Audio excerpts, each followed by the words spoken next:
We've been talking for 2 times already, and this is the 3rd time. And I think we need a very quick review of what we've been talking about. When we say we want to meditate, meditation is not just about how to cross your leg, where to put your hands to, how do you relax, how do you put the tip of your tongue on top of on the roof of your mouth, and how do you breathe, and that's the very basic. It's easy to learn all that. The most important in meditation is to know how your mind works first. Because meditation is about the mind, not about how how to cross your leg, where to put your hands, and what time of the day should you meditate. Can I meditate after lunch, or do I meditate after breakfast? Meditation, if you really want to go into it, is about the mind. So you really have to know how the mind works. And as a matter of fact, it's not just in meditation, for the purpose of meditation, you should know about the mind. For enlightenment, you should know about the mind. For going to the path of Buddhahood, and you need to know the mind. To lead a happy life, you need to know the mind. To understand the relationship between you and your family members, your colleagues, everybody in the society, you need to know the mind. And really, if you really know how your thinking and your consciousness works, then you can gear your consciousness to success. If you're doing temporal affairs, you're doing business, you're doing studying, that's what we call, in North America, motivation, how to motivate your mind to do whatever you want. This is a small part of the Buddhist teaching about motivation. How does our thinking, our consciousness works? We have sensory organs. When our sensory organs interact with objects, when our sensory organs, our eyes, our ears, our nose, our tongue, our body, our mind, the mind has the brain, and the brain has the sensory organs too.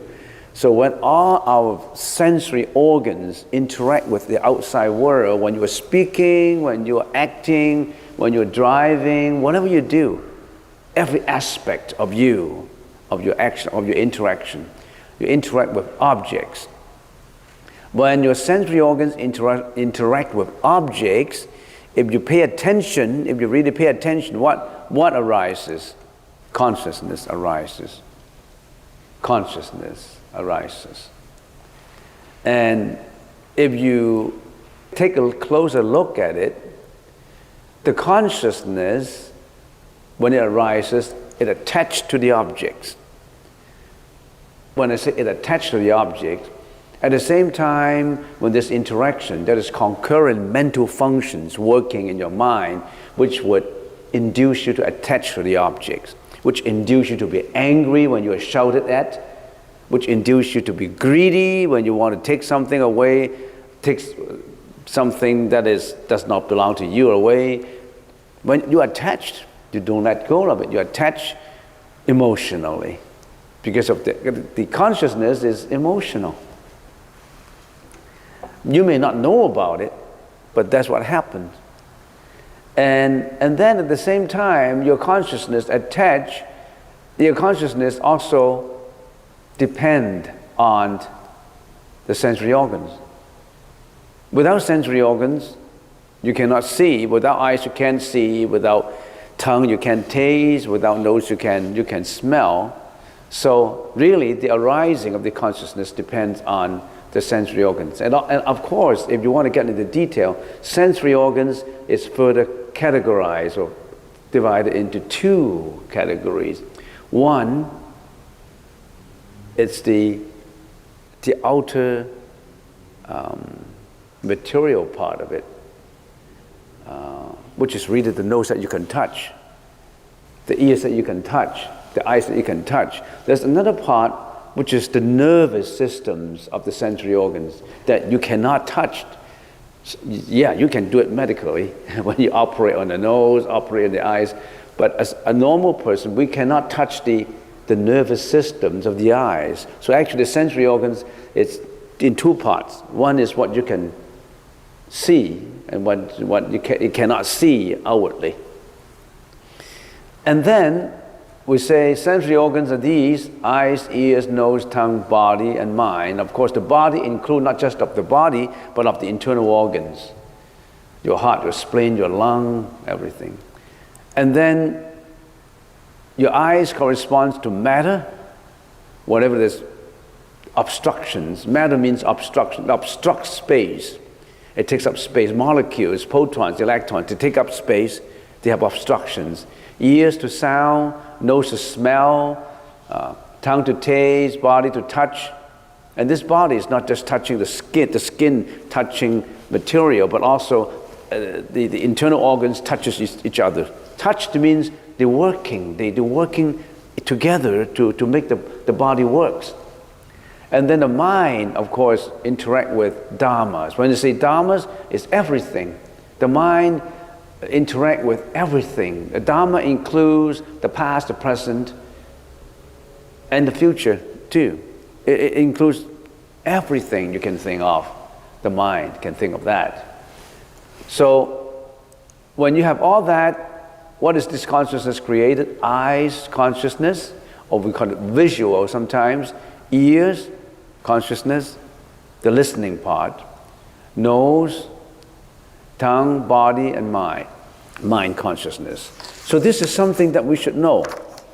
We should know about.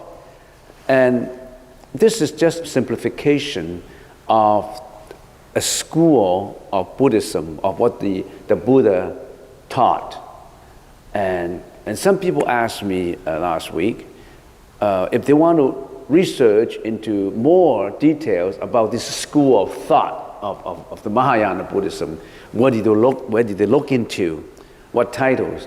So now maybe I'll give you the names of this school of thought of this Mahayana Buddhism. It is called Yogacara. The Sanskrit is, the meaning, it's a Sanskrit word, the meaning is application of yoga. And yoga means in harmony. And everything is in harmony, a yoga is in harmony. You know, body and mind in harmony. Yogacara, that means application of yoga. It is also known as Vijnanavada. Vijnana is consciousness. Vijnanavada means the branch, the school. So the school that teaches knowing. Vijnana is knowing. Everyone, eyes Vijnana, nose Vijnana, tongue Vijnana. Vijnana means knowing it. Also known as Vijnana Matra. What is Matra? What is Matra? Matra is only. So it's consciousness only. It's also known as consciousness only, Vijnana Matra in the Chinese language, Wei Shi. Also known as Chitta Matra. Why sometimes known as Vijnana Matra and sometimes known as Chitta Matra? Chitta Matra, Chitta means the mind that is polluted. Sometimes this school of thought wants to point out to you, our mind is not pure, it's polluted. Chitta is the mind only, the mind. Now this school of Mahayana Buddhism teaches that the reality we think we perceive have no reality in themselves. What does that mean? That means what we perceive is not real in themselves. It's not real. Why is it not real? What we perceive, that thing that we perceive, does not have swabhava, does not have its own nature. It is not permanent. It's only arising from causes. It's changeable. It does not have its reality. It's changeable. It's ephemeral. It's come together because of causes. It's causation. It does not have its real, true existence. That's why we say that the reality we think we perceive have no reality in themselves. There is no real experiencer. Experiencer, the one who experiences it, has no reality. Why? What am I made up of? I'm made up of causation of all these conditions. I exist. When these conditions for my existence fail, I don't exist. When I die, I don't exist. So I don't have a reality. There's no real reality of me, the experiencer, and there is no reality of what is being experienced too. What is being experienced is also one causation. So there's no reality. It's only the mind. This is only a process of my mental attachment. Everybody clear with that? It does not mean that, oh, it doesn't exist. It exists. How can I say it doesn't exist? It exists in form, but it doesn't exist in reality.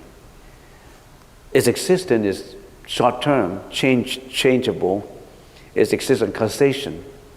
This is something that is not difficult to understand if you think deeper. Then people ask, what is it that knows? Who knows? Who knows all these things? The knowing explained by the Buddhist philosophy of the 8 consciousnesses. The 8 consciousnesses know. The mind knows. The mind knows that there's no reality. The mind knows that reality doesn't exist.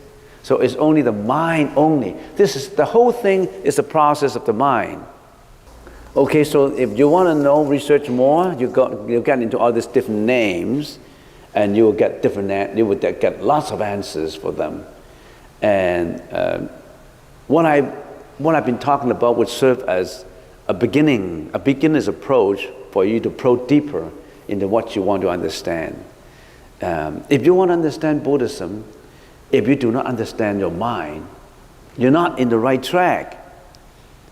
If you just worship, blind faith, prostration, burning your incense, offering your flowers, that's just the surface of Buddhism, not the real Buddhism we've been talking about. It's about the study of nature, of you. There is a very famous poem in Japan which explains this concept of consciousness only. And I don't understand Japanese, but I got the English translation for it. I would like to share this poem with you. And in Japan, there's a province called Nara. In Nara, there is a Sarasawa pond, Kofukochi Temple. There was a professor talking about consciousness only, and he quoted his own poem, which became very famous in Japan, teaching Mahayana Buddhism, the mind-only Buddhism, which Nanamachata. So I'd like to share it with you. Okay, an example. At the clapping of hands, the carp comes swimming for food, the birds fly away in fright, and a maiden comes carrying tea. The clapping of hands, right? Clapping of hands is just one event. I clap my hand, pop, clap my hands. This is the one event. The carp comes swimming for food. The koi fish, they thought the master is coming to feed them with food, so all these koi fish swimming, struggling to the top of the water, waiting for the food to be served to them. That's what the carp, the koi, understands. That's what the carp, the koi, knows. He knows that clap of the hands means food is ready. But this clap of hands to the birds are not the same. The birds scared that someone is going to be shooting them. The shot of a gun, clap. So the birds fly away in fright, flying everywhere, trying to avoid being shot.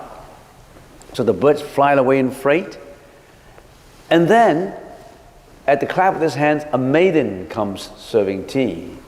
In Japan, there are maidens who serve tea, who make tea in the tea ceremony. Is that the master? It's signaling that we bring the tea to them. So you can see that just one event, it does not have its reality. Its existence does not have any reality, but its perception also does not have any reality. It creates different perceptions. So how can you say that clapping of hands has a reality of its own? Even the sound it produces has no reality. It creates different perspectives. Why it creates different perspectives? Let's go on to see something more. The same event is interpreted differently by different people. The reality as we understand it is all defined by our mind's interpretation of things. We project our knowing of reality constantly. That's what we call consciousness only. Everybody has a distorted, a limited view of reality, forming one's understanding of reality differently. Now, what does that mean? The koi fish, he thought that's the same event. He thought food's going to be served, the maiden comes carrying tea, and the birds fly away in fright. They all have different perception, different understanding. Why? Because they have different karma. The birds reincarnate into birds is because of causation, because of many reasons, many karma they created in the past and present. And the way they understand it is based on their survival. So every karma is different. Who created this karma? God? No, you yourself created this karma for you. Nobody else. So your karma is different, your past actions were different, what you have done is different. You're responsible for your karma. The reason why you're poor now, the reason why you're so hectic in your life, the reason why you fail, or the reason why you're so successful, the reason why you had a divorce, the reason why somebody had a family, happy family, all this is because of karma, of what you have, of all the causes that you have created for yourself. You are the master of your own destiny. You wrote your own script. So everybody, because you have different karma, you have different distorted perception of different things. Because everybody has a different internal commentator in their mind. When they look at things, they comment on it. This is good, this is bad, this is what I want, this is what I hate, this is what I love. They have an internal commentator that carry this distorted, limited, biased view. And they are different. And every time when you see things, every time when you perceive, when you listen, when you think, this internal commentator will give you the bias, will affect you. And this internal commentator is made up of all this karmic energy that you created yourself. Don't blame God for a bad internal commentator.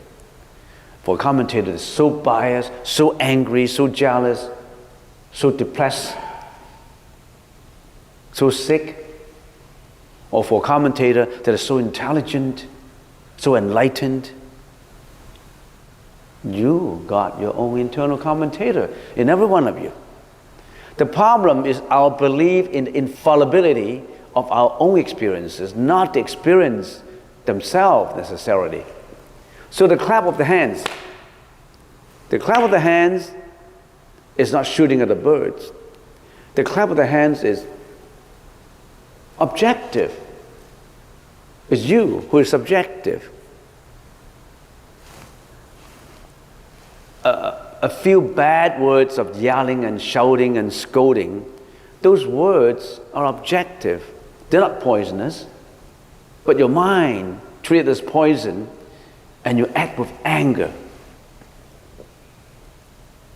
If somebody yells at you, when you're driving on the road and somebody yells, do you know how to drive?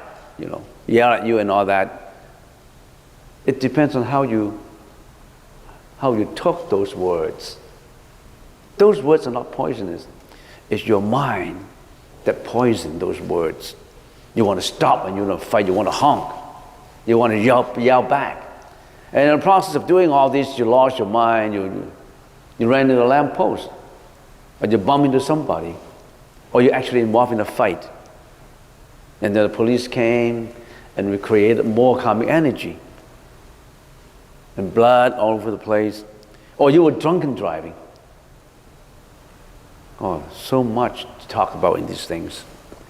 So that's an example of consciousness only. And then we say, okay, when I look at something, my thinking processes, I interact with external. And how does my internal work? The Buddha gave us details as to how our mind works. If you know how your mind works, then you can reform your mind. Not only when you know how your mind works, can you reform your mind. If a prisoner wants to be transformed into an ordinary, good, virtuous person, he has to change. He has to understand that his conduct is bad. So you really have to understand your mind. How your mind actually... It's easy to know that all my senses interact with outside. Then how do my inside work? We say, okay, we have a thinking process.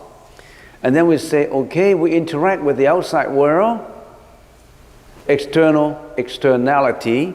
With the outside, all our eyes interact with matters, and my ears interact with sound, and all those, I know those interactions and my consciousness created.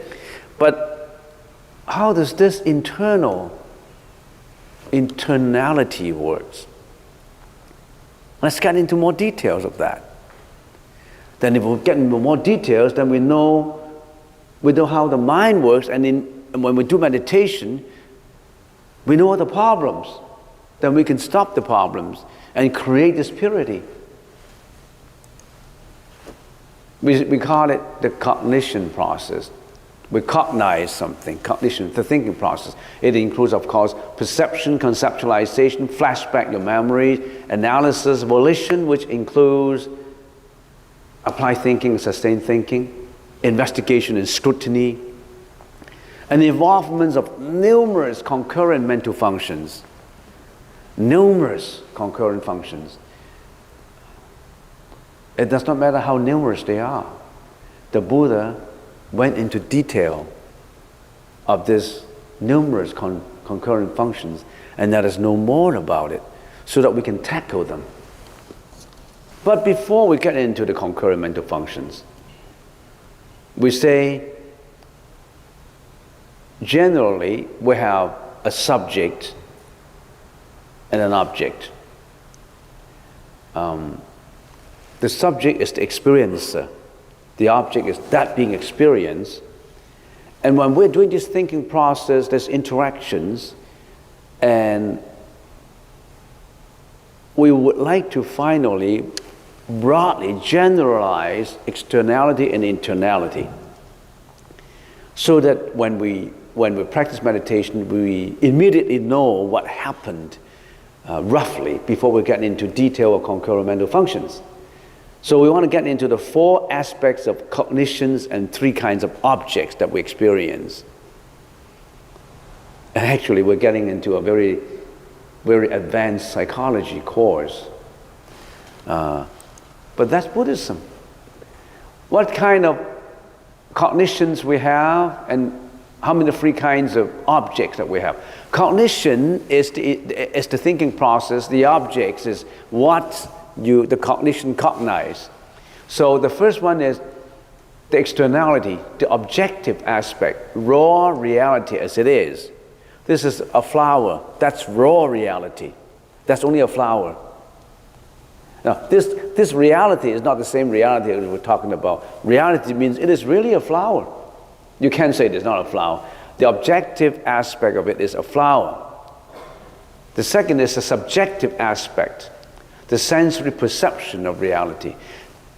The objective aspect is 相分. The subjective aspect is 见分. The witnessing aspect is cognition of this perception.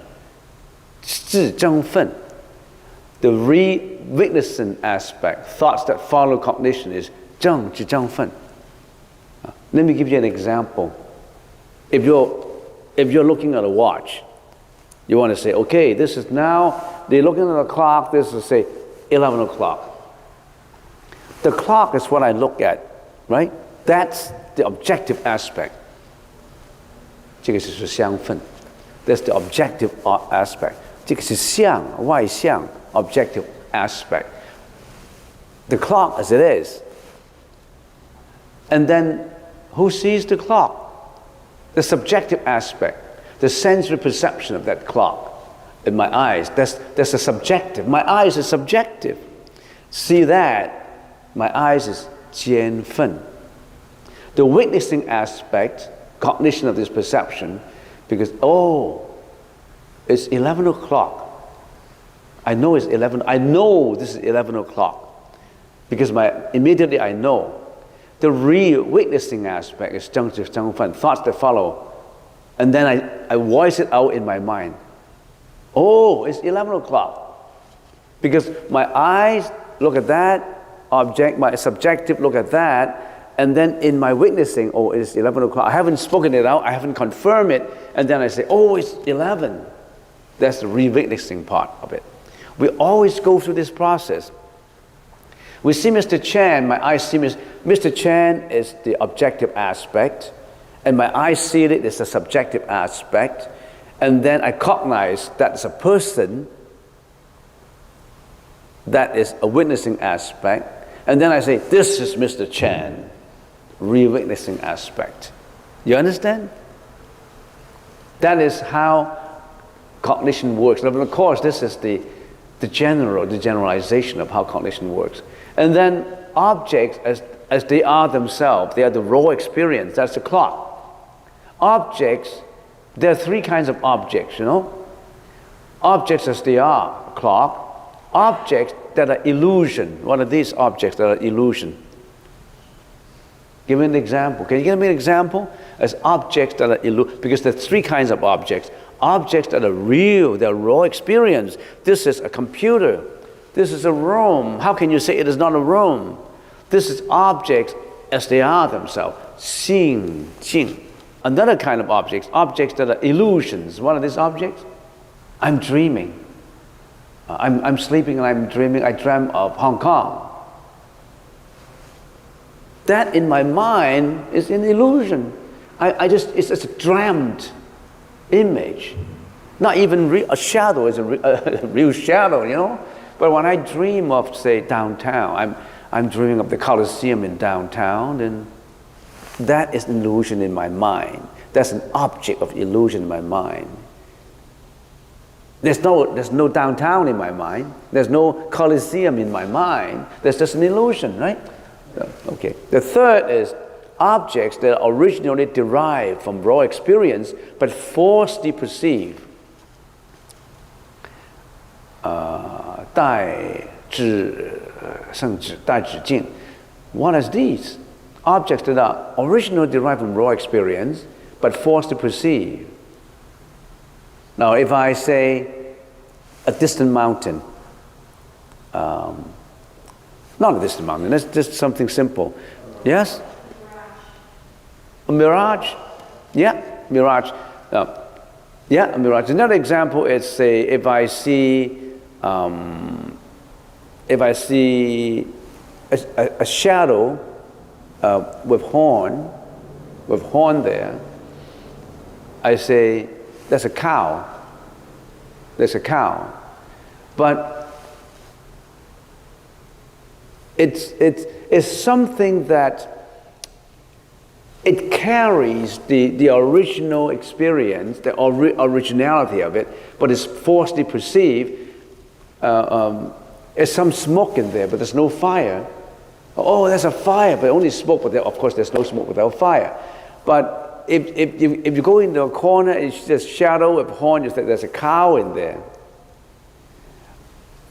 It carries a little bit of the raw experience, but it's not actually a the experience itself. It's falsely perceived. It's different from illusion.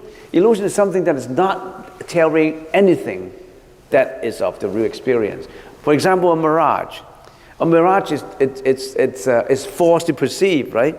But it carries a little bit of the climate, a little bit of the heated weather, a little bit of the wave. So it carries a little bit of the truth of the reality, but it's actually an illusion. That's a good example. An illusion is absolutely, you don't have any heat, you don't have anything. It's just an illusion. But a mirage is something that is only falsely perceived. But it still carries a little bit of the desert, because you can't see a desert mirage if you're not in the desert. So you carry a little bit of that reality. All objects are classified as that. No objects would not fit into these categories. This is number one, and I'm closing my eyes and I think about the Colosseum, I think about the City Hall, or the museum. That's the second one. It's an illusion or my dream. The third one is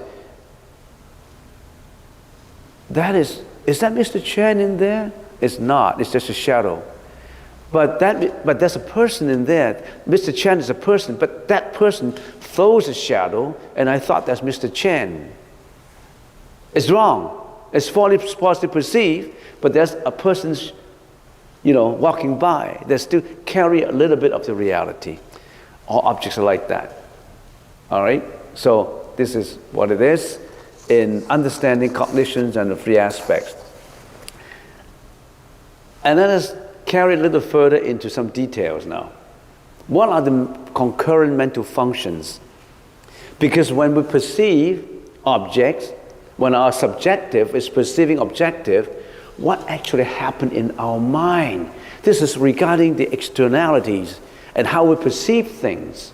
But what actually happened in the perceiving? What should happen in our thinking? The Buddha gave us this analysis. In the Chinese language, we call it Xin Suo. There's 51 in there. There's 51 of these concurrent mental functions. There's 51 of them in there. And there's omnipresent functions, 片行, which include attention, contact, sensation, perception, and volitions. Object contingent functions, 别境. So we have desire, resolve, mentalness, concentration, and intelligence. Wholesome functions, 11 wholesome functions, and 4 indeterminate one, uncategorized functions. That is regret, sleep, investigation, and scrutiny. This is 51, this concurrent mental functions. Whenever your thinking process cognizes externalities, what happened to the internalities? All these things work. All these concurrent mental functions work. So what you really need in meditation is you really have to know how your mind works. You really have to know how you think. If you really know how you think, you are the master of yourself. Don't you want to be the master of yourself or the slave of your own mind, which induce you to do unwholesome deeds, unwholesome actions? Okay, so I have a lot more to tell you, but I would like to stop at this point. What I'm going to tell you, we're going to analyze every one of these in details so that you know how you think, right? So let's leave it to next time.